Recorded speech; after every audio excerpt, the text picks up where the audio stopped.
Hai semuanya, gimana kabar kalian? Semoga selalu dalam keadaan baik. Jadi welcome back di segmen analisa kripto, di mana kita akan mengulas token atau koin project yang teman-teman udah request di kolom komentar. Jadi di kesempatan kali ini kita akan bahas Blue Bunny. Ini di request salah satu viewers di channel ini itu dari @ageng_sutejo2299. Thank you banget udah request soal Boni. Jadi kita akan coba untuk ulas seperti apa project ini, teman-teman. Jadi kalau kita lihat dari CMC, ini project ranking ke 4670. Jadi cukup jauh dari ranking utama. So karena memang cenderung cukup jauh, jadi sepertinya kita akan coba melihat ini secara umum seperti apa. Jadi untuk harganya saat ini Boni udah drop 29,55%. Ya, sekarang ada di harga 0,477, which is ini koin micin, teman-teman. Jadi harganya kurang dari Rp1 ya. Dan untuk supply maksimum itu ada di kisaran 1 miliar token. Dan itu sudah full sepertinya. Dan ini by the way tidak ada garansi dari CMC kalau datanya cukup valid. Dari pergerakan chart hari ini udah drop ya signifikan. Jadi ya ya namanya juga koin micin. Ini kalau kita lihat dari chart awal, bentar, year to date atau semua. Kalau kita lihat dari chartnya baru mulai muncul di 31 Desember. Artinya ini token baru rilis ya, baru aja rilis.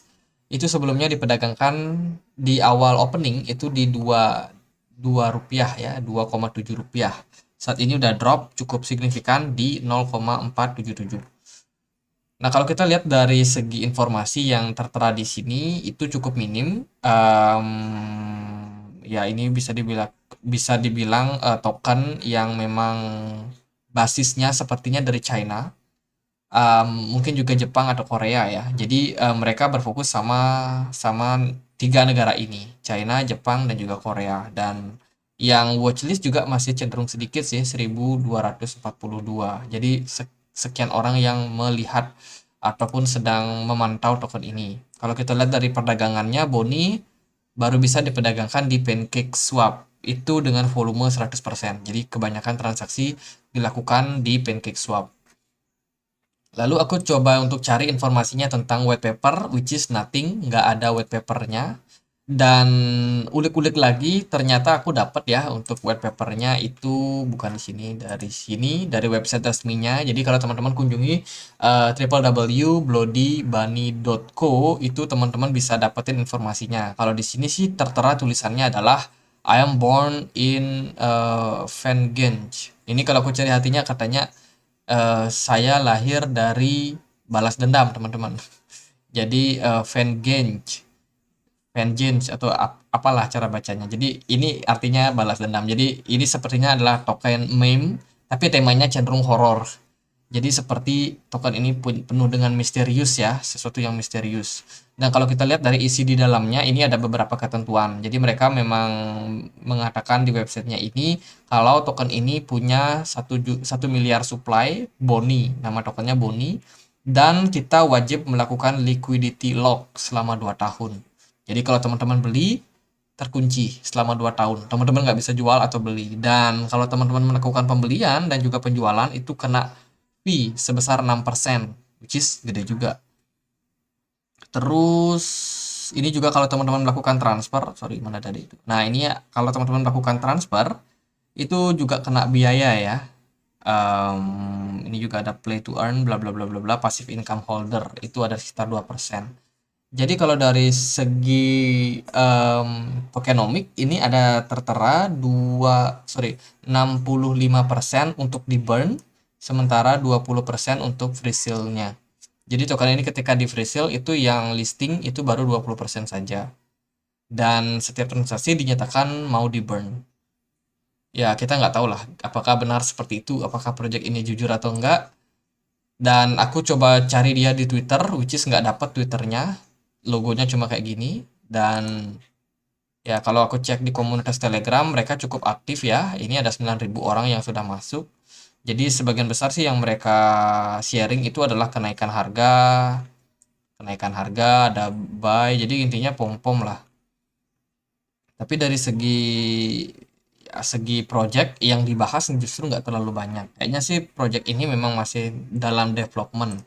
Ini aku cek dia punya white paper, tapi dalam bahasa sepertinya bahasa Mandarin.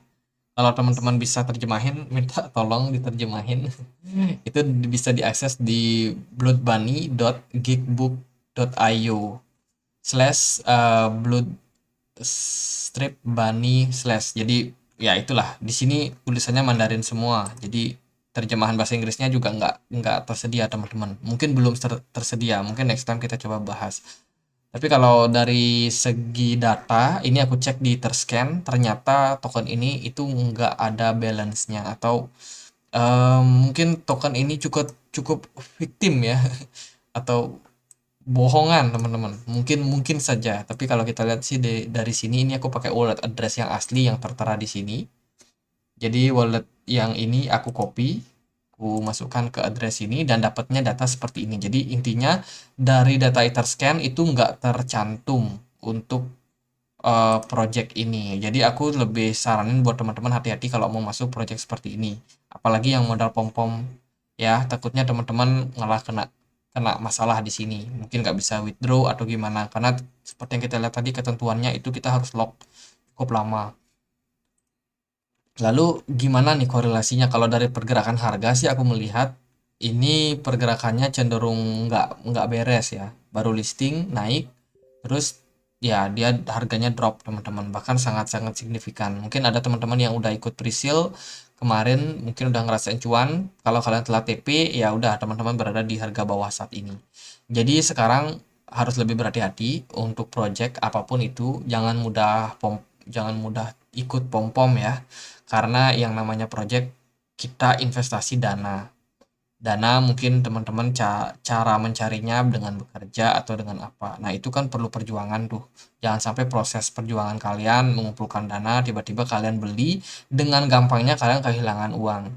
Jadi kita harus lebih respect sama yang namanya usaha kita selama memperoleh rezeki, teman-teman. Jangan asal invest. Kalau dari aku sendiri sih lebih melihat secara fundamental terlebih dahulu. Ini proyeknya ada nggak, jelas nggak, orang-orangnya gimana di belakangnya. Terus juga mereka mau ngerjain apa, mereka mau ngasih solusi apa. Itu yang paling penting. Kalau dari sini tertera sih mereka berada di fase satu, which is mereka baru aja memulai ini create project plan, dan juga ada set budget baseline bla bla bla bla bla. Jadi intinya ini project baru dan tidak banyak informasi yang bisa dibahas. Jadi kalau teman-teman invest di awal terhadap token-token yang seperti ini, itu harus berhati-hati dan juga ingat resikonya sangat tinggi. Kita invest di token-token yang jelas aja itu resikonya juga masih tinggi teman-teman, yang namanya di crypto. Jadi kalau dari saya sendiri boleh kasih masukan ya gitu. Intinya hati-hati masukin dana, hargai usaha kalian selama ini, jangan asal cemplungin uang kemanapun kemanapun proyeknya, atau diinvestasikan kemanapun, jangan asal-asalan. Takutnya teman-teman jadi sarana exit nih, karena kan sekarang kita tahu ekonomi lagi nggak baik. Banyak yang menghantui, yang bilang bahwa kita akan menghadapi resesi, which is sebenarnya masuk akal karena Eropa dan juga Amerika itu dalam kondisi inflasi yang masih cenderung tinggi, sementara daya beli masyarakat mereka bermasalah karena memang menurunnya ya kemampuan daya beli masyarakat, sehingga ini menyebabkan yang namanya stagflasi, di mana inflasi tinggi tapi ekonomi cenderung stagnan. Nah, fase-fase seperti ini akan banyak sekali fase penipuan, guys. Kenapa demikian? Karena orang perlu makan, orang perlu belanja, dan ya bagaimana cara mendapatkan dana, tapi misalkan pekerjaannya sedikit, lowongan pekerjaan di dunia nyata sedikit, ya tentunya adalah dengan obrak-abrik di dunia online, bikin-bikin project nggak jelas, ujung-ujungnya ya dana masuk ke sana. Jadi hati-hati, bener-bener hati-hati, saya wanti-wanti dah. Nanti ya takutnya teman-teman kena masalah. Kalau kita lihat sih dari segi boni ini, kalau saya pribadi itu agak kurang tertarik ya, kurang tertarik sama project seperti ini. Jadi kayaknya lebih tertarik sama Bitcoin deh. Apalagi Bitcoin kemarin naik kan. Jadi daripada yang spekulasi seperti ini, resikonya tinggi. Tapi kalau teman-teman merasa, oh ini nggak apa-apa nih, punya uang lebih, teman-teman mau coba beli, ya udah beli aja. Siapa tahu suatu hari nanti naik, ya siapa tahu. Kalau naik ya syukur, kalau enggak ya teman-teman harus jadikan uang tersebut sebagai uang belajar ya. Jadi gitu aja buat Blue Blue di Bunny. Jadi mungkin ya analisanya simpel karena memang informasi yang kita dapatkan juga cenderung sedikit. Jadi gitu aja, semoga bisa bermanfaat dan kalau ada koin lain untuk dibahas boleh tulis langsung di kolom komentar. Akhir kata saya Andre, makasih.